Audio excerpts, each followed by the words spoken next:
Bonsoir à tous, bienvenue dans Ça vous regarde. Au sommaire ce soir, une page d'histoire qui se tourne. L'ancien président du Conseil constitutionnel, Jean-Louis Debré, est décédé aujourd'hui à l'âge de 80 ans. L'Assemblée nationale qu'il avait présidée lui a rendu hommage. Portrait d'un homme qui refusait le sectarisme avec notamment un témoin exceptionnel. François Hollande sera notre invité dans un instant. Et puis, l'histoire en marche cette fois avec l'Ukraine. Donald Trump a acté la suspension de l'aide américaine. L'Europe est-elle prête à prendre la relève?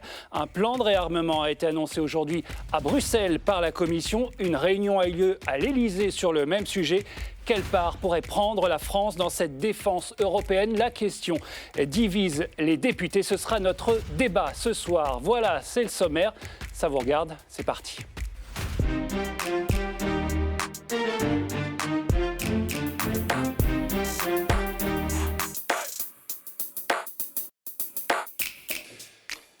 C'est un nom de famille irrémédiablement lié à la Ve République. Jean-Louis Debré, fils du père de la Constitution et lui-même ancien président de la République, ancien président de l'Assemblée et du Conseil constitutionnel. Il est donc décédé dans la nuit de lundi à mardi à l'âge de 80 ans. Bonsoir François Hollande. Bonsoir. Merci d'avoir accepté notre invitation. Quoi de mieux qu'un ancien président de la République pour parler d'une figure clé de la République. Vous allez nous dire les souvenirs que vous gardez de cet homme qui avait le don de susciter l'attachement. Mais d'abord, retour sur un grand parcours avec Baptiste Garguy-Chartier.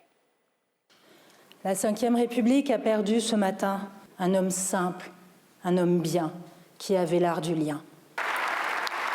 Dans l'hémicycle cet après-midi, hommage à celui qui aura marqué l'histoire de la Ve République.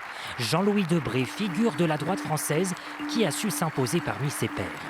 D'abord magistrat, puis député, c'est en 1995 qu'il fut propulsé ministre de l'Intérieur par Jacques Chirac, homme auquel il voue une fidélité sans faille. On ne croit pas qu'en politique on puisse avoir de l'affection pour quelqu'un, mais j'avais pour lui une grande affection. Depuis la place Beauvau, charge à lui de déminer des dossiers hautement sensibles. Vague d'attentats islamistes, affaire des sans-papiers de l'église Saint-Ambroise, l'ancien magistrat bâtit alors une stature qu'on ne lui soupçonnait pas forcément. Le moment était venu d'appliquer la loi avec fermeté. Ascension médiatique, les rouages des institutions n'ont semble-t-il aucun secret pour lui. À 58 ans, le voilà président de l'Assemblée nationale, troisième personnage de l'État, un Graal. Asseyez-vous, asseyez-vous, asseyez-vous. Après, la séance est suspendue, elle reprendra tout à l'heure. Au perchoir, il multiplie les coups d'éclat, imprime sa marque, tantôt en recadrant sèchement les troupes, tantôt en dénonçant l'obstruction des oppositions d'une manière peu conventionnelle. L'intéressé s'en amuse. 137 449 amendements déposés. Durant 5 ans, il aura forgé sa stature, parvenant même à acquérir le respect de l'opposition. Cela restera l'honneur de ma vie d'avoir présidé l'Assemblée nationale. Je vous remercie. À cette date, pas question d'une fin de carrière, bien au contraire. Dans la foulée, le protégé de Jacques Chirac brigue la présidence du Conseil constitutionnel, fonction qu'il occupera durant 9 ans.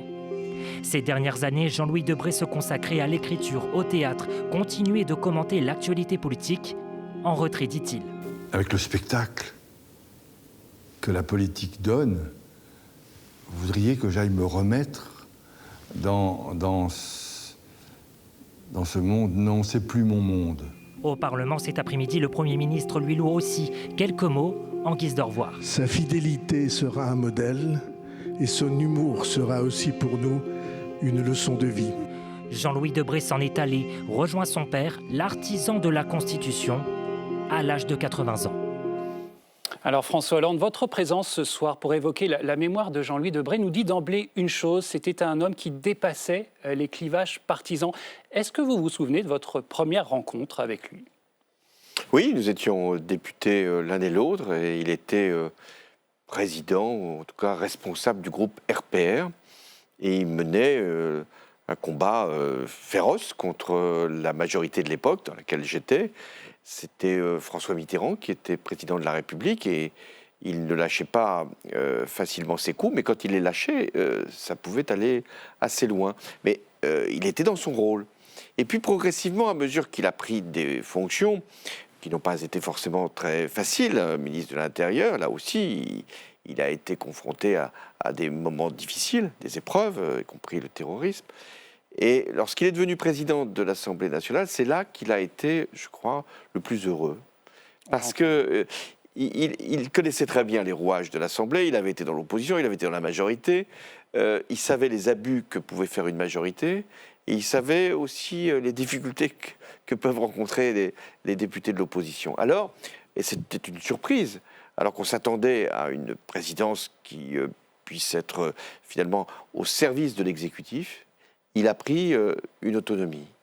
Et il a été capable de faire taire les opposants quand ils étaient trop bruyants, quand ils faisaient de l'obstruction. Mais il les a protégés. Et là, j'étais premier secrétaire du Parti socialiste, et nous étions face à la présidence Sarkozy, et aussi, nous avons connu la fin de la présidence donc Chirac, et il était très, très conscient qu'il avait un rôle à jouer, et donc il faisait en sorte que ça puisse être d'abord comme président de l'Assemblée nationale et ensuite comme président du Conseil constitutionnel. Et là, comme président du Conseil constitutionnel, j'ai eu des rapports avec lui qui étaient de l'ordre institutionnel, mais de l'ordre personnel. On va y revenir. Je voudrais vous entendre d'abord sur un mot que vous avez prononcé, le mot de fidélité, celui de Jacques Chirac. Celui de Jacques Chirac, fidélité au gaullisme et fidélité à Jacques Chirac dans un lien quasiment indéfectible. Hein. Il lui avait même consacré un documentaire en 2022. Je vous propose d'en écouter un extrait, François Hollande. J'ai des souvenirs d'enfance. Un jour, j'arrive à la maison, avec 15 ans, plein de bonbons, plein de fleurs, le téléphone sonne, beaucoup de gens, ça s'agite partout, on rentre, on sort. Maman, qu'est-ce qui se passe? Ton père est Premier ministre. 3 ans plus tard, j'arrive à la maison, plus de bonbons, plus de fleurs, plus personne. Votre père est dans son bureau en train de fumer la pipe. Il s'ennuie mortellement. Maman, qu'est-ce qui se passe? Ton père n'est plus rien. Et j'ai raconté cette histoire plusieurs fois à Chirac. La politique est ainsi faite que le jour où vous partez, tous les bons amis que vous avez autour de vous, tous les courtisans, tous ces gens-là, le lendemain, ils sont allés voir le suivant. Voilà, extrait de Mon Chirac, de Jean-Louis Debré, réalisé par Fabrice Pirot, que vous pourrez retrouver demain sur l'antenne d'LCP à 20h30. C'est une chose rare et précieuse, François Hollande, la fidélité en politique. Oui, c'est une chose nécessaire, si on veut avoir un chemin rectiligne.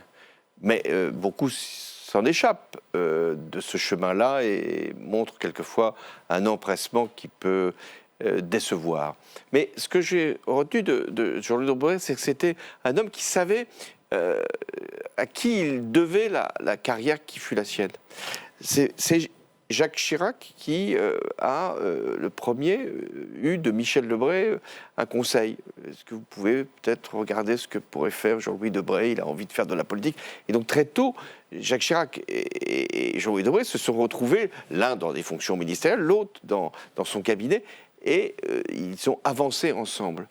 Et le dernier des fidèles, lorsqu'il n'y a plus rien, lorsque le pouvoir a été transmis, lorsque la solitude a pu gagner celui qui était hier le chef et qui aujourd'hui n'est qu'un citoyen certes auréolé de sa fonction précédente, eh bien Jean-Louis Debré a été le dernier. Alors, on a parlé de cette image d'un homme assez consensuel, mais il ne l'a pas toujours été. Quand il était, par exemple, ministre de l'Intérieur, vous étiez porte-parole du Parti socialiste, je crois, entre 1995 et 1997.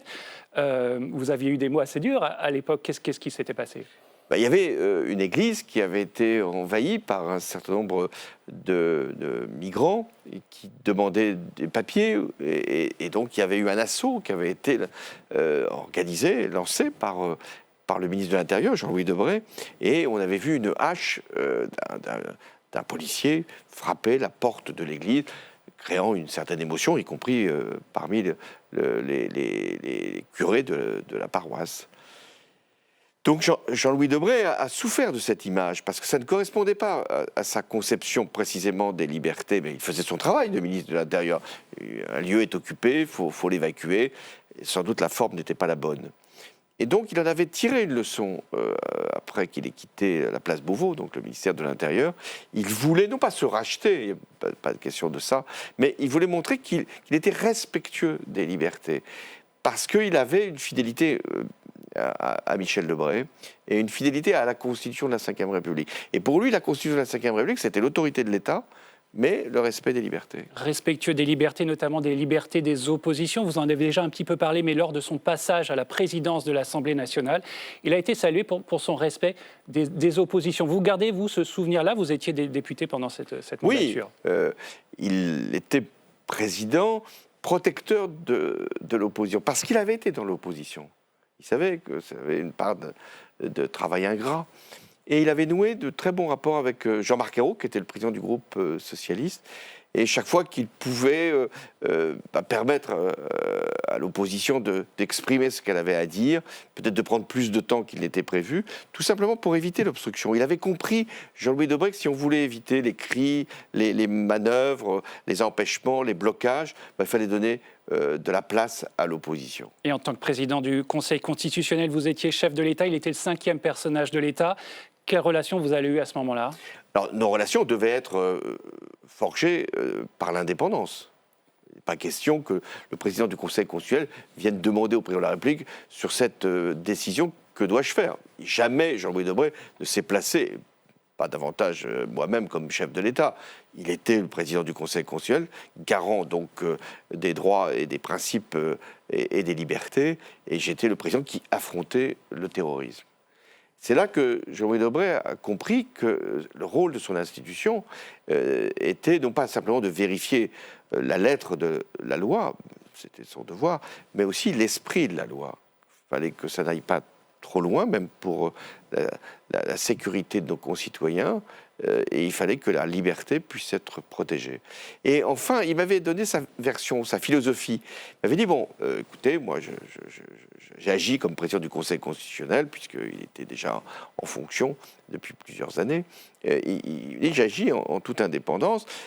Si votre loi de finances comporte des dispositions qui sont contraires à la Constitution, même si c'est dans votre programme, je censurerai. Et c'est ce qui s'est passé avec la fameuse taxe à 75%. Mais il m'a dit, si en revanche, je sais que c'est une loi, et qui est une loi qui correspond à votre engagement, et qui est la volonté du Parlement, et donc de la société française, même si je pense qu'il peut y avoir quelques retouches, je ne censurerai pas le principe de cette loi. Et c'était la loi sur le mariage pour tous. Et ces dernières années, vous aviez gardé des contacts avec lui après son retrait de la vie politique? Oui, parce qu'il avait pris beaucoup de liberté. Et donc, il faisait des livres, il faisait des conférences, il faisait des signatures. Et donc, nous nous retrouvions assez régulièrement. Et puis, il avait ce spectacle. Je suis allé voir son spectacle sur les femmes de la République. C'était assez étonnant. Il ne s'était pas fait connaître comme un féministe particulièrement militant. Mais là, il était convaincu que la République ne serait pas digne de ce qu'elle peut faire espérer s'il n'y avait pas l'égalité entre les femmes et les hommes et la présence de ces femmes-là, souvent ignorées. Et donc, je suis allé le voir dans son spectacle. On a des dîners après. Et paradoxalement, hier, j'étais dans le restaurant où nous avions dîné et on parlait avec celui qui nous recevait de ce qu'avait été ce dîner très, très fraternel, je dois dire, avec Jean-Louis Debré et sa compagne Valérie. Quel héritage, pour conclure, il laisse pour vous dans la vie politique française pour la République? C'est la passion de la politique. Il était animé de conviction. Il n'était pas simplement un proche de Jacques Chirac ou un héritier de Michel Debré, du général de Gaulle. Il avait la passion de la politique. Il aimait la politique. Il était triste de voir dans quel état elle pouvait quelquefois se dégrader ou tomber. Donc c'était ça qui le faisait vivre, cette envie de convaincre, cette passion pour les idées, les convictions.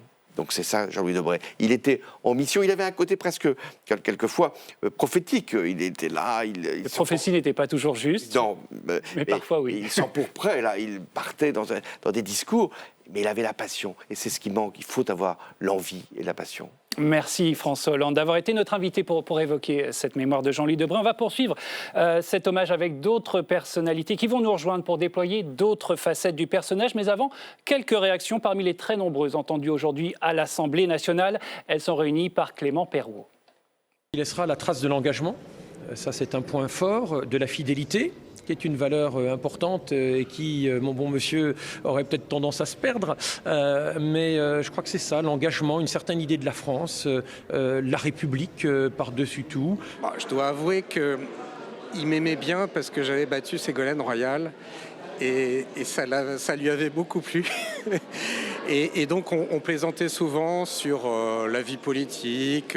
Il a été un président de l'Assemblée qui savait manier l'humour, ce qui parfois est quand même une bonne manière de prendre un peu de recul sur les choses qui nous agressent tous les jours. Il avait des convictions qui pouvaient nous séparer, mais il avait aussi une certaine idée de la France qui pouvait nous rassembler. C'est-à-dire qu'il mettait l'intérêt supérieur de la nation au-dessus de tout. M. Debré, il fait partie de ces personnes qui, quelle que soit la position partisane, inspire le respect. Voilà. Et m'ont rejoint sur ce plateau 3 invités. Bonsoir André Chassaigne, président du groupe de la gauche démocrate et républicaine à l'Assemblée, élu au Palais Bourbon depuis 2002. Vous avez donc connu Jean-Louis Debré au perchoir. Avec nous aussi Patrice Duhamel, que l'on ne présente pas. Bonsoir. Journaliste et essayiste. Enfin Bruno Fuligny, écrivain et historien. Vous avez vous aussi connu Jean-Louis Debré en tant que fonctionnaire au Palais Bourbon, notamment sous sa présidence de l'Assemblée. Un mot d'abord, Patrice Duhamel, sur les réactions qu'on vient d'entendre. Il est rare d'entendre des hommages aussi unanimes de la classe politique à une personnalité. À quoi est-ce dû ? C'est le paradoxe de Jean-Louis Debré, qui était à la fois, moi je l'ai connu il y a 50 ans, on était dans la même bande, moitié journaliste, moitié jeune, ambitieux politique, de toute sensibilité politique. C'était l'époque où les journalistes et les politiques avaient le droit de déjeuner et de dîner ensemble. Maintenant, c'est très mal vu. Et on faisait souvent des dîners bien assez longs avec Jean-Louis et d'autres. Et c'est simplement, il est à la fois militant, mais un vrai militant pur et dur. Hein. J'ai rarement vu quelqu'un avoir des convictions politiques aussi ancrées et n'en changeant pas, ce qui est à noter. Et puis, et donc, les batailles politiques, il adorait ça, hein, les batailles politiques. Le combat politique, il adorait ça, comme son second père, Jacques Chirac.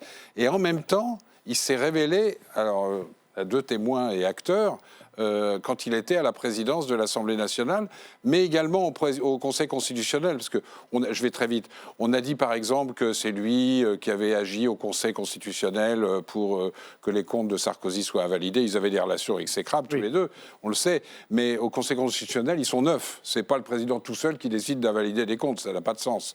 Donc il y a ce paradoxe. Et la période, parce que je dis ça parce que peut-être que j'aurai pas le temps, on va laisser les acteurs politiques s'exprimer. Et je crois que l'une des périodes les plus heureuses et les plus tristes en même temps, c'est les 2 dernières années de Jacques Chirac. Parce qu'il était quasiment le seul ou l'un des très rares à venir voir Jacques Chirac. Il l'accueillait avec affection, etc. Ils allaient se promener boulevard Saint-Germain. Tous les gens les arrêtaient tous les deux. Il adorait ça. Et en même temps, il voyait que le déclin s'accélérait.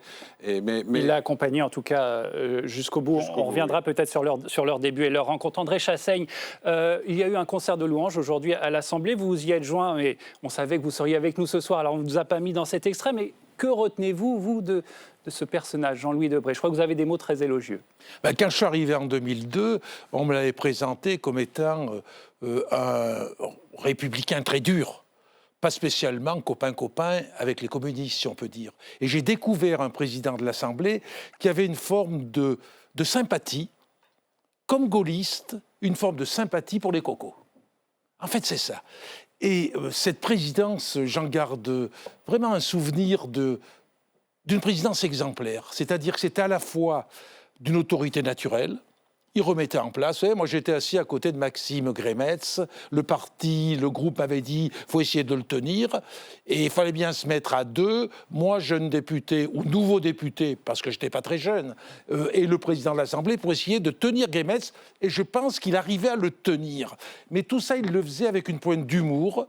Moi, j'ai le souvenir, je m'ennuyais, un mercredi après-midi. Je savais qu'il y avait beaucoup de personnes âgées de ma circonscription qui regardaient le mercredi après-midi et le mardi après-midi les questions au gouvernement. Je lui fais passer un mot en lui disant beaucoup d'anciens de chez moi regardent sans savoir que je suis dans l'hémicycle.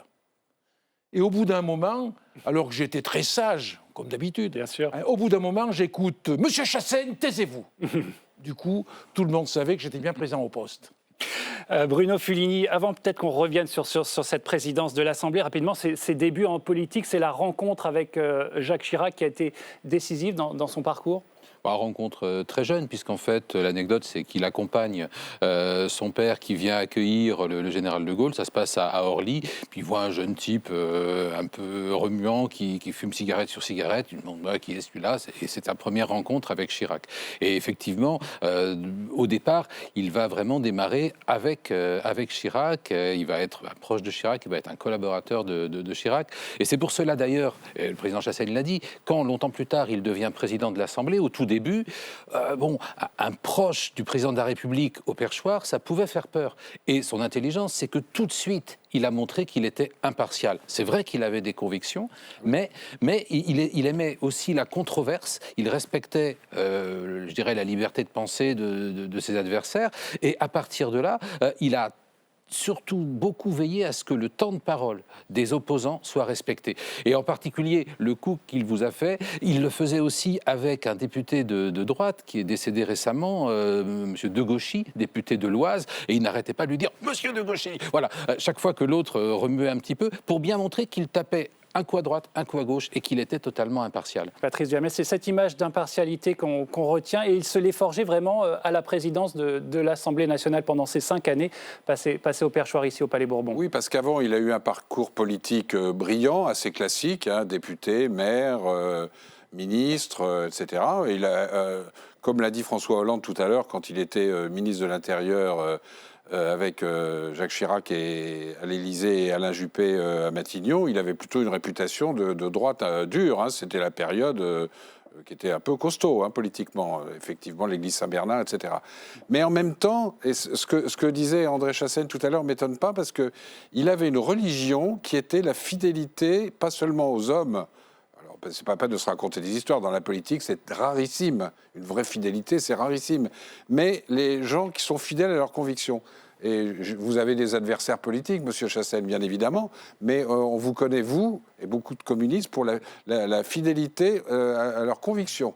Et ça, pour lui, c'était quelque chose d'absolument essentiel. André Chassaigne, il prend donc les rênes de l'Assemblée et très rapidement, il modifie le règlement pour donner plus de droits, plus de pouvoirs à l'opposition, des pouvoirs financiers, mais aussi du temps de parole. Ça a été un vrai changement pour les opposants. Alors évidemment, moi je suis arrivé en 2002 quand il a pris la présidence, mais j'étais impressionné par le fait que dans son souci de respecter l'opposition, de donner la parole à l'opposition, quelquefois il passait assez rapidement sur le règlement. J'ai un exemple.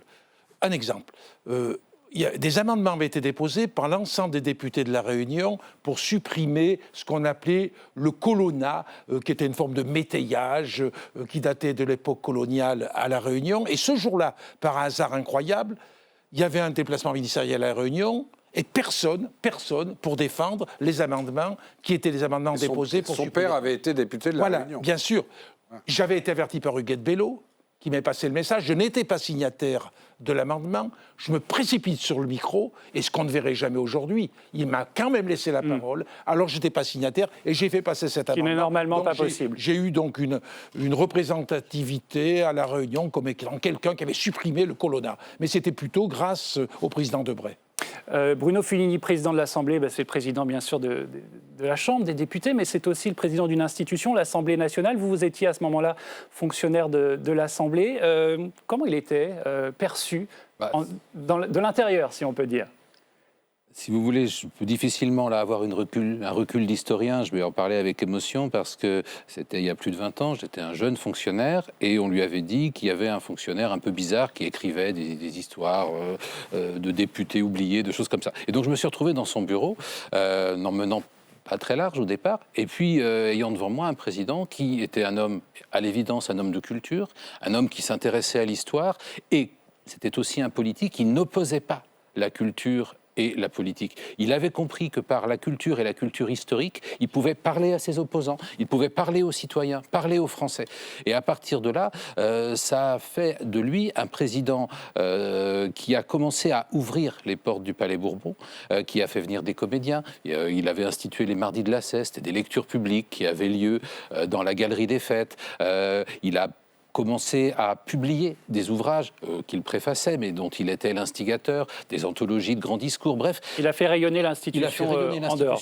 À travers son histoire et son patrimoine. J'ajouterais que s'il y a au Palais Bourbon une salle des Mariannes, c'est parce qu'il a fait l'acquisition d'une très grande collection de Marianne qui avait été constituée par le journaliste Pierre Bonte et qui est devenue une véritable collection patrimoniale de l'Assemblée. Alors voilà pour l'héritage quasiment patrimonial. Patrice Duhamel, on a parlé des droits de l'opposition. À l'époque, la majorité, elle était pléthorique. 365 députés pour l'UMP et ses alliés. C'était peut-être plus facile à gérer qu'aujourd'hui, quand même. Oui, ça, évidemment, mais ça... Et quel regard il jetterait sur l'Assemblée de... Non, alors, écoutez, j'ai eu des conversations... il est tombé malade au mois de décembre, mais j'avais souvent des conversations avec lui, et notamment quand on allait signer nos livres respectifs dans les salons du livre, où il était accueilli avec une ferveur incroyable. Il y a tous les militants gaullistes chiraciens qui venaient là, qui faisaient la queue et ils signaient les livres d'une manière très, très drôle, en faisant des grands dessins, etc. C'était assez spectaculaire. Franchement, il avait un regard de critique sur le monde politique actuel, sur l'exécutif actuel, sur le président de la République actuelle. Franchement, c'était même assez spectaculaire la force de la critique. Et il considérait, alors il y avait aussi de la nostalgie, parce qu'il avait beaucoup d'affection pour Chirac, et puis c'était un gaulliste de cœur, son père, etc.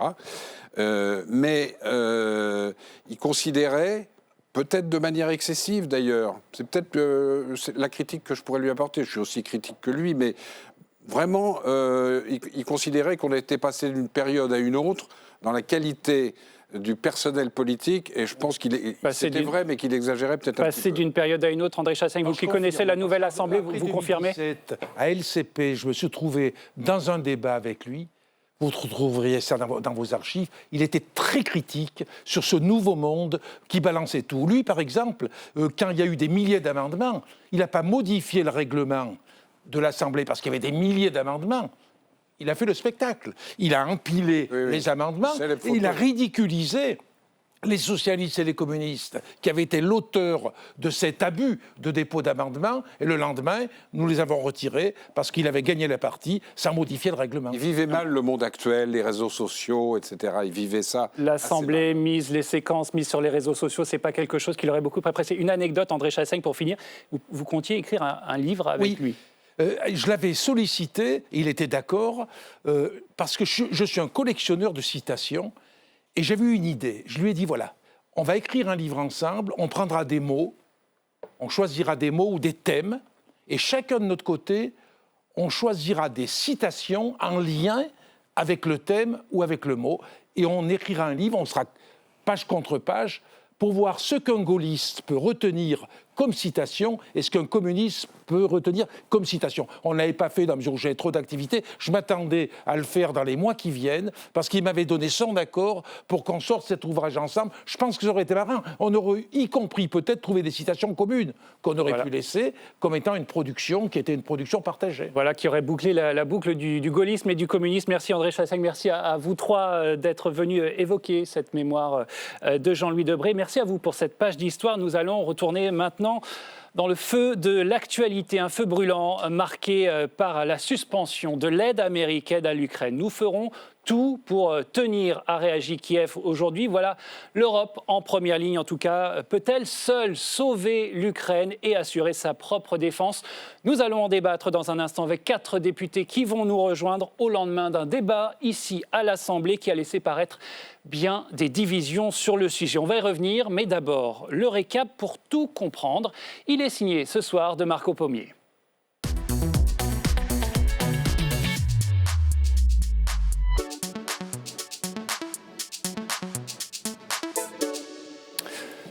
Bonsoir Marco. Les États-Unis suspendent donc leur aide militaire à l'Ukraine.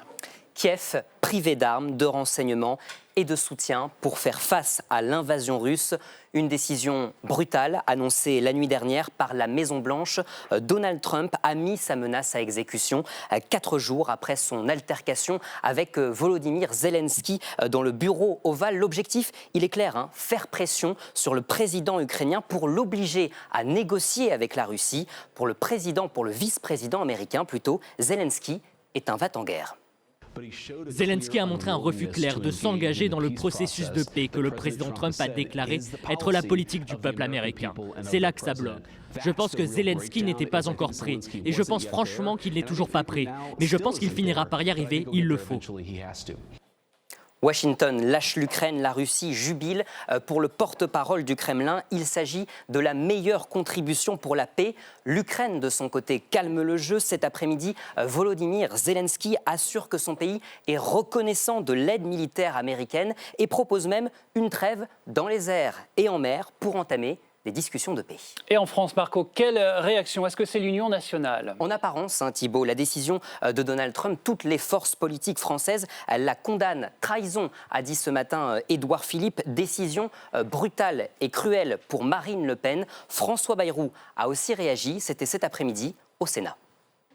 Car le mot de suspension ne trompe personne.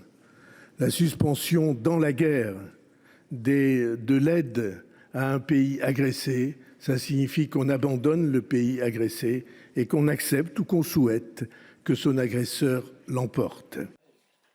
François Bayrou qui veut réunir tous les moyens pour compenser le gel de l'aide américaine, ouvrir à nouveau les cordons de la bourse. Et là, ça bloque. Renforcer le soutien militaire de l'Ukraine, c'est oui pour le camp présidentiel, les socialistes et les écologistes. Pour la France insoumise, il n'y a pas d'issue militaire au conflit. Autre divergence, l'idée d'une défense européenne. Oui, François Bayrou et Emmanuel Macron l'appellent de leur vœu. Aujourd'hui même, la présidente de la Commission européenne a mis sur la table un plan à 800 milliards d'euros pour réarmer l'Europe. Le Rassemblement national et les Insoumis ne veulent pas en entendre parler. 800 milliards pour quoi faire? Si c'est pour acheter des armes américaines, je ne vois pas en quoi cela renforce l'autonomie stratégique européenne. Marine Le Pen, elle, ne veut pas défendre ce qu'elle appelle une défense européenne chimérique et s'oppose, comme les Insoumis, encore une fois, à l'adhésion de l'Ukraine à l'OTAN. Les réalités, c'est d'abord admettre que nous ne pouvons pas promettre à l'Ukraine une adhésion à l'OTAN, alors que nous savons que cette option a été une justification à l'agression russe et est clairement rejetée aujourd'hui par les États-Unis.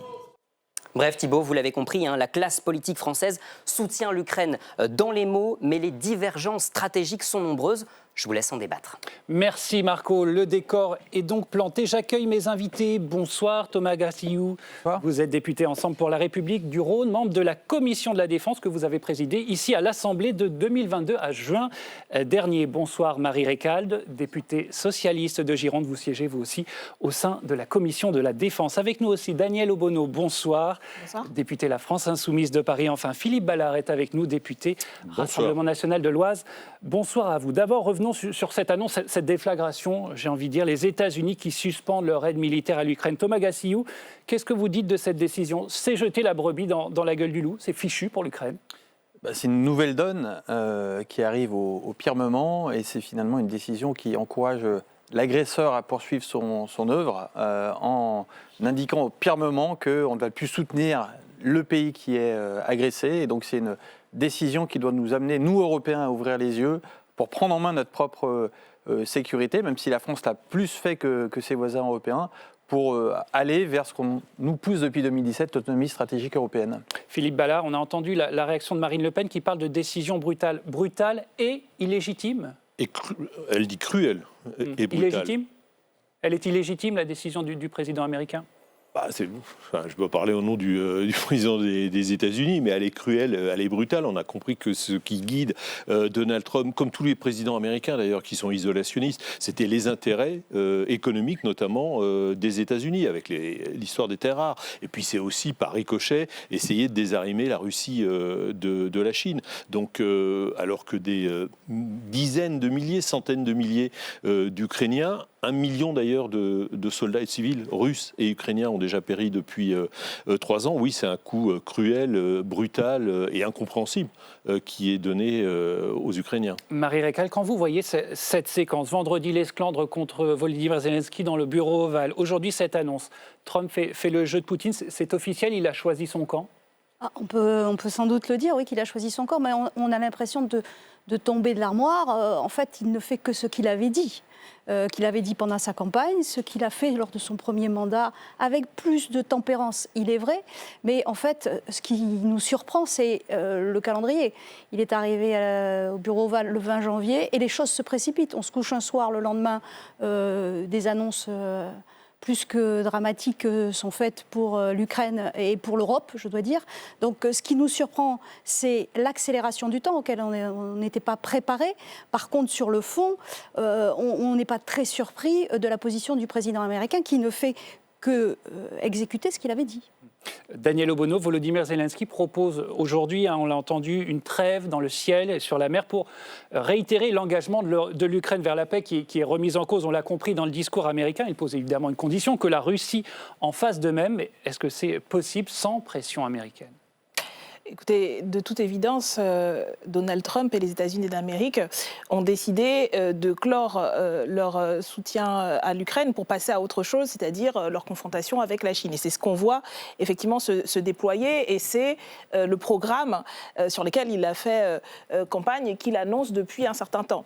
La précipitation, c'est la même d'ailleurs que ce qu'il met à démanteler une partie de l'aide états-unienne à l'étranger. Et donc, voilà, il avance au pas de charge. Et de ce point de vue, effectivement, l'enjeu, c'est de faire en sorte que les Ukrainiens, en premier lieu, puissent avoir leur mot à dire en premier concerné dans comment vont se faire les négociations de paix et le cessez-le-feu. Et donc, évidemment, il faut qu'ils puissent avoir un certain nombre de garanties. Nous le disons depuis le départ, il faut des garanties mutuelles de sécurité. Et quand on dit mutuelle, c'est d'abord en premier lieu pour l'Ukraine, qui est le territoire et le pays qui a été agressé, sur lequel la question de son intégrité territoriale est posée. Et donc, c'est un élément qu'il faut prendre en compte de la part des États-Unis d'Amérique. La question, c'est que malheureusement, Donald Trump, aujourd'hui, n'écoute pas ou écoute peu d'autres voix que celle de ses propres intérêts. La sienne et peut-être celle de Vladimir Poutine. Thomas Gassiou, sur les conséquences de cette annonce. Est-ce que la France, par exemple, est en mesure de suppléer aux besoins de l'armée ukrainienne après cette annonce ? Est-ce qu'on a les moyens de prendre le relais ? La conséquence, c'est tout simplement que les Européens doivent sortir de leur minorité stratégique. Ils doivent s'assumer comme une puissance. Ils sont 500 millions, et aujourd'hui, ces 500 millions d'Européens demandent aux 350 millions d'Américains de les protéger contre 150 millions de Russes. Et bien, ces 500 millions d'Européens, ils doivent prendre conscience qu'ils sont une puissance, ils doivent assumer par eux-mêmes leur sécurité. Et pour cela, la France a un rôle primordial à jouer, puisque depuis le début, la France sait que cette autonomie stratégique, elle est importante, et elle met en œuvre depuis les années 60 une politique d'indépendance, notamment portée par le général de Gaulle, qui dit que non seulement, bien entendu, les États-Unis sont nos alliés, mais les États-Unis sont aussi prévisibles, et on ne peut pas mettre notre sécurité entre leurs mains. Et donc aujourd'hui, il faut qu'on arrive à bâtir en Européens les moyens de nous défendre nous-mêmes. Et Marie Récal, est-ce qu'on a la capacité de production d'armes de défense, par exemple ? Les Américains fournissaient des missiles Patriot pour empêcher les attaques de bombes russes. Est-ce qu'on a les moyens de prendre ce relais-là, d'un point de vue même de la production, de la technologie en Europe ? C'est une vraie question. On a des moyens. Et la France, de ce point de vue-là, n'est pas si en retard que parfois on veut bien le dire. Bien au contraire. La question, c'est celle du ramp-up. Est-ce qu'on va être en capacité de produire rapidement et si tant est qu'on ait les budgets en face, c'est une vraie question sur la loi de programmation militaire, les budgets qui seront nécessaires, la revue nationale stratégique dont la révision est lancée ne suffira pas à répondre à ces questions. C'est la raison pour laquelle on a interrogé d'ailleurs le gouvernement encore cet après-midi, ma collègue Anna Pic notamment, sur ces sujets-là, parce que la question c'est l'outil industriel derrière suffira-t-il ? Sera-t-il au rendez-vous ? Les industriels français sont au rendez-vous. Mais aurons-nous la capacité collectivement de mobiliser suffisamment pour pouvoir fournir le matériel nécessaire quel matériel par ailleurs, parce qu'aujourd'hui on sait qu'on a des sujets, notamment sur la frappe en profondeur et d'autres sujets importants et stratégiques. Alors je voudrais qu'on revienne sur des points concrets pour comprendre vos positions qui sont loin d'être unanimes. On l'a vu hier lors du débat à l'Assemblée sur l'envoi de troupes en Ukraine, l'utilisation des avoirs russes gelés et la question de la dissuasion nucléaire. On est loin de l'unité nationale. Philippe Ballard, sur la question des troupes françaises sur le sol ukrainien, d'abord pour assurer un hypothétique maintien de la paix à venir, Marine Le Pen a dit que ce serait une folie. À quel titre ? Marine Le Pen a été très claire. Si c'est sous l'égide des Nations Unies, il y a la finule aussi de Liban. Ils sont très compliqués étant donné que la Russie est membre du Conseil de sécurité. Non mais une guerre, ça se finit toujours de la même façon. C'est soit l'armistice, soit un traité de paix.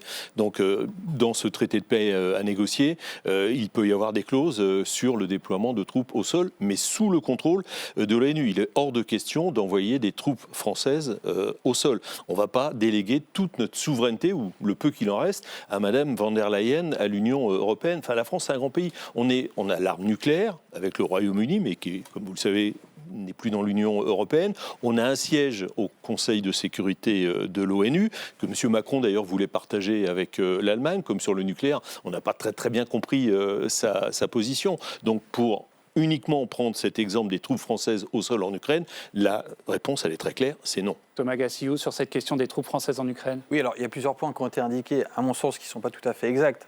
S'il y a des troupes françaises en Ukraine, ils ne sont pas sous commandement européen forcément. Il n'y a pas eu jamais question de partager le siège permanent de la France au Conseil de sécurité.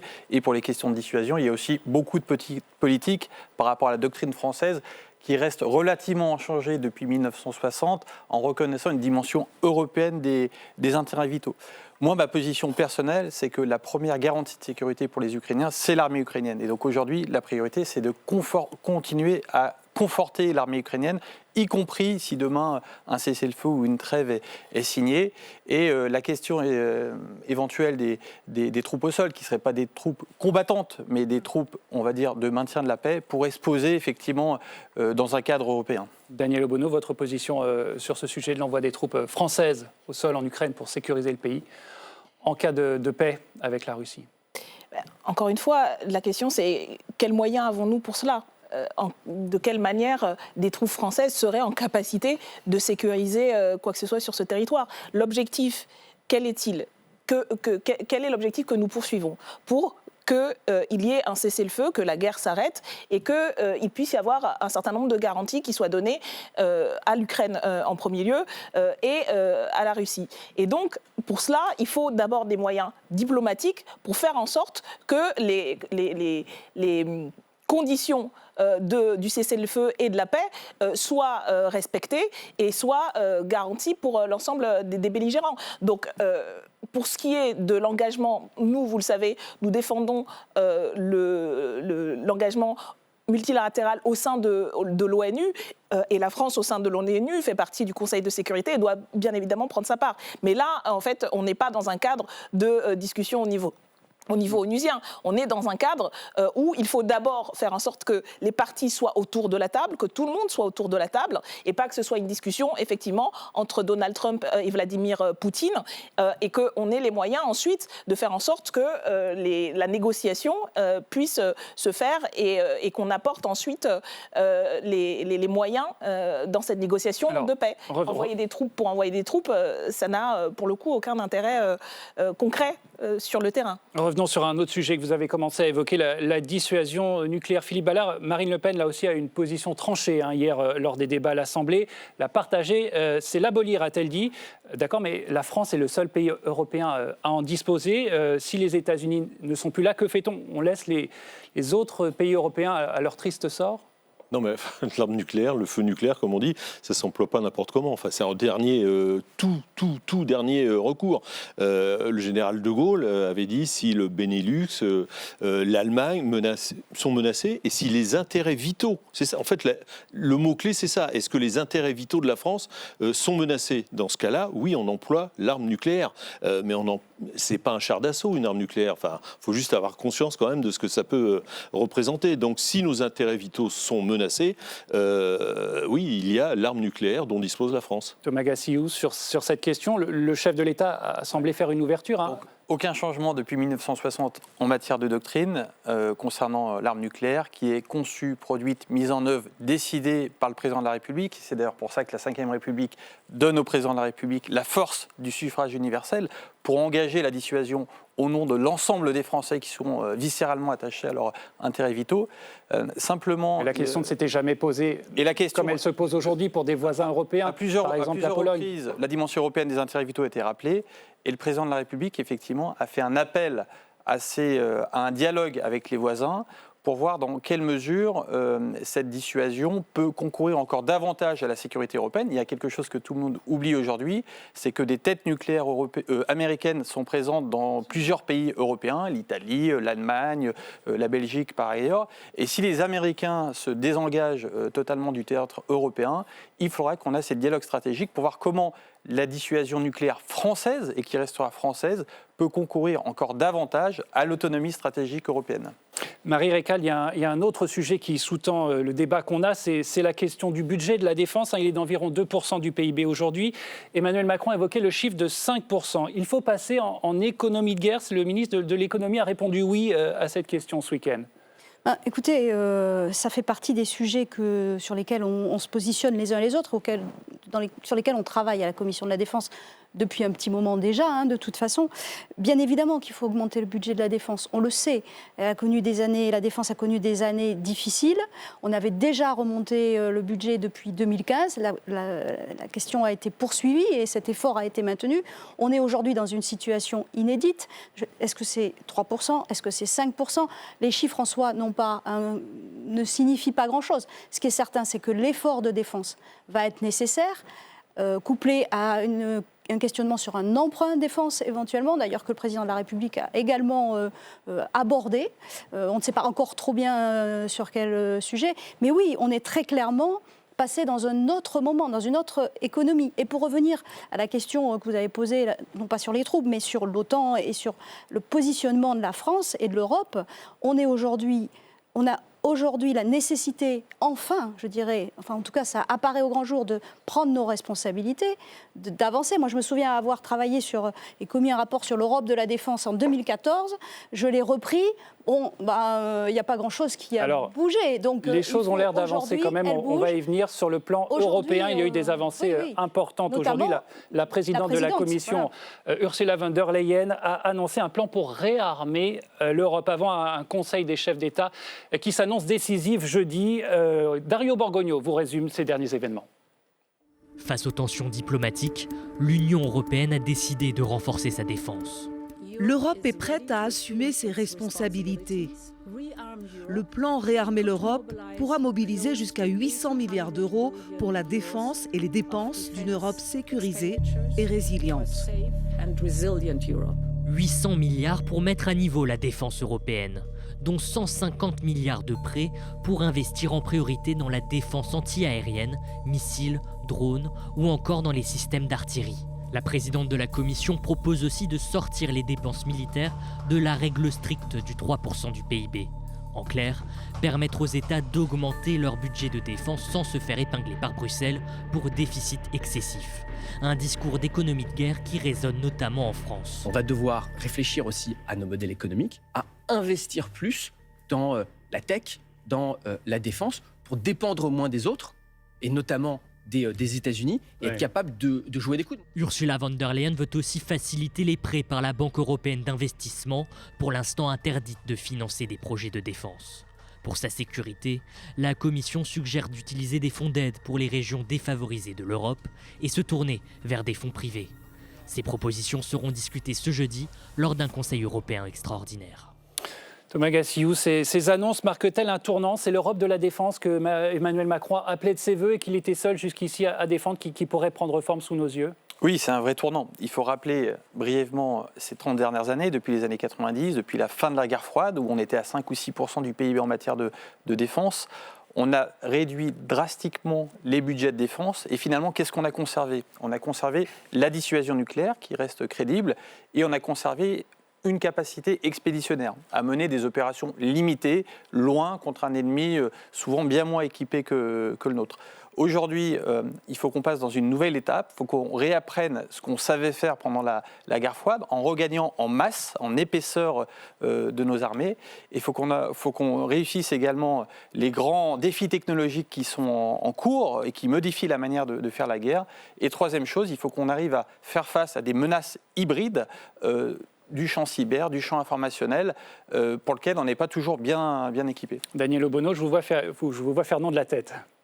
Non, effectivement, nous sommes en désaccord avec cette rhétorique de l'économie de guerre, parce que aujourd'hui, nous pensons que s'il y a une menace existentielle qui existe, c'est la menace existentielle du dérèglement climatique, de la nécessaire bifurcation écologique, et que face à ça, nous devrions mettre les moyens et la coopération et les financements à la hauteur.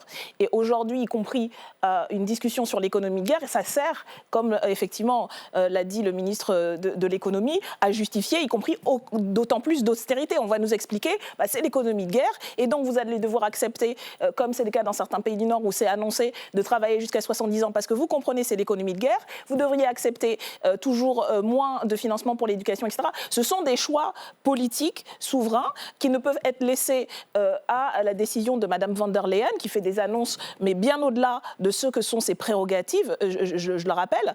Et puis, c'est un choix de société. Nous pensons par ailleurs qu'il y a des besoins en termes de défense, bien entendu, qu'on doit évaluer, mais on part des besoins, pas de l'incitation à une escalade militaire qui ne va enrichir que les marchands de canons au détriment des besoins écologiques, démocratiques et sociaux de nos sociétés, et parce que nous pensons effectivement que nous serons d'autant plus protégés que les droits humains, socio-économiques seront garantis, que nous aurons aussi, par exemple, une diplomatie à la hauteur. Depuis ces dernières années, notre corps diplomatique est remis en cause et cassé. Il y a même eu des mobilisations dans ce corps traditionnellement plutôt discret. Et c'est ce genre d'armes diplomatiques dont nous avons besoin, et pas de simplement offrir des marchés à toutes les industries militaires. Thomas Gassillou, rapidement, et puis Philippe Ballard ensuite qui veut répondre. Il ne faut pas opposer, à mon avis, l'ensemble des objectifs. Les objectifs de transition énergétique, de biodiversité, sont une condition de durabilité de la société. Mais je pense que l'effort de défense est aussi une condition de durabilité de notre société.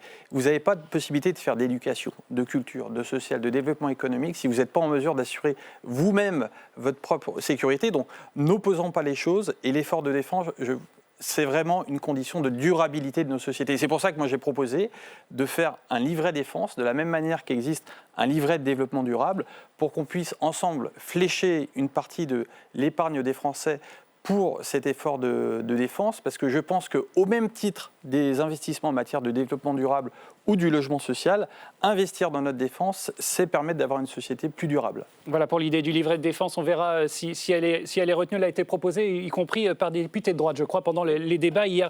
Philippe Ballard, ces annonces d'Ursula von der Leyen, qu'est-ce que vous dites? La présidente de la Commission européenne, elle est dans son rôle ou pas? Il ferait mieux de se mêler de ce qui la regarde. Ce n'est pas à Mme von der Leyen de nous dicter ce que l'on doit faire, nous, comme pour tous les autres pays de l'Union européenne. Elle avait été mandatée par les chefs d'État pour proposer ces solutions. Mme von der Leyen, elle est à la tête de son instance. Mais moi, je vous renvoie, vos confrères de la Tribune ont publié une lettre des industriels de la défense française et qui disent, texto, Bruxelles n'a pas à s'arroger des droits qu'elle n'a pas. Voilà, c'est notre souveraineté en matière de défense. La souveraineté, c'est fondamental. Enfin, à ce stade, on parle de financement. Philippe Ballard, personne ne dit que la Commission va décider de l'emploi de l'armée française. D'accord. Alors 800 milliards pour acheter quoi? Du matériel américain, 55% des armes achetées au sein de l'Union européenne proviennent des États-Unis. On va être encore plus dépendant. Et puis, pardon, il y a un autre point, parce que 800 milliards, là, on va mutualiser sans doute cette dette. Donc, on va perdre là aussi, d'un point de vue financier, notre souveraineté sur la défense. Donc, c'est 2 fois non aux propositions de Mme von der Leyen. Marie Récal, il y a une nouveauté dans ces annonces, c'est l'assouplissement des règles budgétaires pour financer cet effort de défense. Les pays européens pourront aller au-delà des 3% pour un déficit sur les questions de défense. C'est une sorte de tabou qui saute. C'est une demande de longue date de sortir les question de défense et les dépenses de défense de la règle de calcul des 3%. Il faut être très prudent avec cette chose-là, même si c'est une piste très intéressante. Il faut vraiment faire très attention sur ces sujets-là. Ça demande un certain travail, mais oui, c'est une piste importante, parce que ça dépendra des dépenses de défense aussi que l'on fait rentrer. Voilà, on est vraiment aux prémices de cette réflexion qu'il ne faut pas, bien sûr, éviter, mais je pense que c'est une piste importante. Sur les 800 milliards, la question, effectivement, elle est de savoir à quoi vont servir ces 800 milliards. Qu'est-ce qui sera attribué à l'Ukraine pour sa défense? Qu'est-ce qui reviendra aux industries européennes en matière, et françaises évidemment, en matière de défense? Il ne s'agit pas non plus, comme ça a été dit, d'une défense européenne, d'une armée européenne. Je pense que chaque pays n'est pas prêt, et c'est normal, à laisser sa souveraineté stratégique au plan européen. Par contre, qu'une coordination européenne, on a désormais un commissaire à la défense européenne, qui n'était pas le cas pendant très longtemps, on a des sujets à traiter en commun. Mais ça existe depuis longtemps. En fait, nos forces, aujourd'hui, sur le territoire européen, travaillent en format OTAN depuis longtemps, mais pas forcément sous commandement américain. Les commandements sont français, sont la plupart du temps européens, au sens des États, mais ce sont des exercices OTAN. Aujourd'hui, on sait faire travailler dans le format OTAN. Et par ailleurs, dans l'OTAN, il n'y a pas que les États-Unis. Thomas Gassio. Je voudrais dire que la défense, ce n'est pas non plus, et je pense qu'on sera d'accord là-dessus, que des capacités militaires, des financements. La défense, c'est aussi un rôle pour chaque citoyen qui doit comprendre la nouvelle donne du monde. Chaque citoyen est une cible de nos compétiteurs stratégiques, ne serait-ce qu'au travers du champ informationnel, des opérations cyber. Et donc chacun doit avoir conscience dans le monde dans lequel on est, et on doit développer tous ensemble une culture de défense. On doit faire en sorte que la défense soit l'affaire de tous, pour que des chefs d'entreprise, des ouvriers, des agriculteurs se demandent qu'ils sont en mesure d'apporter à la souveraineté du pays, au-delà des grands choix capacitaires. Vous parlez des citoyens, je voudrais qu'on fasse un tour de table rapidement pour terminer sur une idée qui a ressurgi dans le débat, notamment en Allemagne, sur la question du service militaire. Vous l'avez peut-être entendu. Il va falloir se reposer aussi cette question en France, Philippe Ballard. Alors, je fais partie d'une classe d'âge qui a connu le service obligatoire. Il y avait un brassage, mais il faut se méfier aussi. C'est pas forcément idyllique, parce qu'en fonction de son incorporation, on tombait à 0,8 par exemple. C'était ceux qui étaient incorporés au mois d'août ou au mois d'octobre. Il y avait beaucoup d'étudiants, donc c'était plutôt intellectuel. Et moi, il se trouve que j'ai été intégré à la 04 avril, et il y avait des gens qui étaient analphabètes, mais tant mieux, dans la chambrée, le soir, on leur apprenait à lire, à écrire. Après, la question... Ça, c'est pour les moments de vie, mais sur le plan de la défense. Après, est-ce qu'on a des casernes suffisamment... On a tout vendu, c'est séparé aussi, il faut les loger quand même, ces soldats.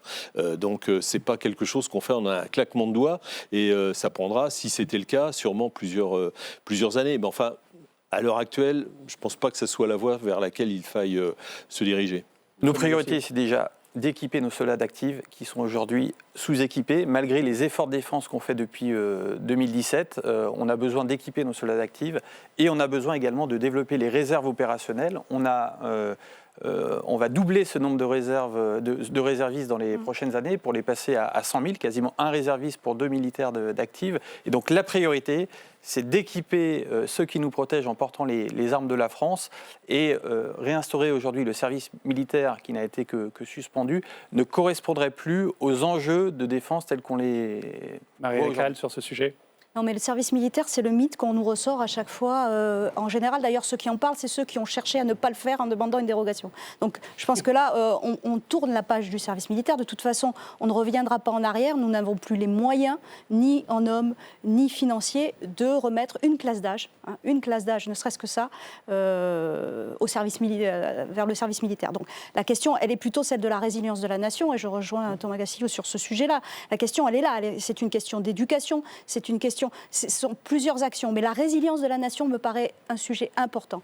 Nos amis et collègues des pays du nord de l'Europe et de l'est de l'Europe, eux, sont très impliqués là-dessus. Ils ont des manuels à destination de la population sur la résilience de la nation. Ça veut dire quoi? Ça veut dire c'est un apprentissage des questions de défense nationale. On n'a pas cette culture en France? On n'a pas cette culture en France. On a quelques classes défense et on commence au collège. Je pense que ça doit commencer très très jeune, dès le primaire. C'est la même façon que la culture industrielle. On n'a pas cette culture en France de la résilience de la nation et ça passe par la réserve, bien sûr, qui va être augmentée. Ça passe par un emploi d'efforts spécifique. On ne reviendra pas sur le service militaire. Je n'y crois pas du tout. Daniel Obono, sur ces questions de défense, elles sont la compétence des États. On peut imaginer une défense européenne qui soit plus qu'une juxtaposition de forces nationales, où c'est chaque pays, son armée, sa direction intégrée? Non, mais déjà, il faut poser la question de l'OTAN, parce que c'est la marotte, effectivement. Ça fait des années qu'on parle d'une défense européenne. Tant qu'on reste dans le cadre de l'OTAN, où nous sommes contraints de suivre, alors ce n'est pas toujours commandement américain, mais ce sont des intérêts stratégiques qui sont déterminés par la première puissance qui fournit, y compris une majorité des moyens militaires. Et donc, si on ne pose pas cette question, on va tourner en rond, comme on l'a vu ces derniers jours avec les dirigeants européens qui disent on veut bien envoyer des troupes, mais si les Américains veulent bien. Donc oui, c'est la question, dans la tradition gaulliste, du commandement intégré et de l'OTAN en tant que tel qui se pose, si on veut une vraie défense. Merci Daniel Obono, merci à tous d'avoir participé à ce débat. C'est la fin de cette émission. Merci de nous avoir suivis. Bonne soirée à tous.